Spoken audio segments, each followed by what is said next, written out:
जो journalist assembly के इजलास में मौजूद है। जुल्करनैन बताइएगा, तमाम तर स्पीच आपने लाइव देखी है, क्या मनाजिर थे और क्या ऐसी डिटेल्स थी वज़ीर आज़म की इजलास के हवाले से हमारे नाज़रीन को आगाह कीजिएगा।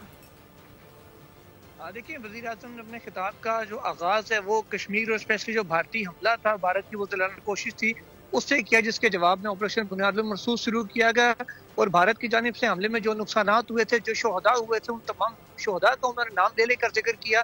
इसके अलावा फिर ये भी बताया कि जब पाकिस्तान ने जवाबी कार्रवाई शुरू की तो जो इंडियन तैयारे किस तरीके से उनको डाउन एंड डस्टेड किया गया। उन तमाम चीज़ों के ऊपर रोशनी डालने के बाद वो मसला कश्मीर की तरफ आया। उसके बाद फ़लस्तीन के इशू को उन्होंने उठाया और अपनी कमिटमेंट का इजहार किया कि फ़लस्तीन के साथ पाकिस्तान हमेशा की तरह शीशा पिलाई दीवार बनकर खड़ा रहेगा और फ़लस्तीनी माओ बहनों के लिए जो भी हो सका पाकिस्तान से वो करेगा। ये अपनी कमिटमेंट का इजहार वज़ीर आज़म ने अपने खिताब के दौरान किया।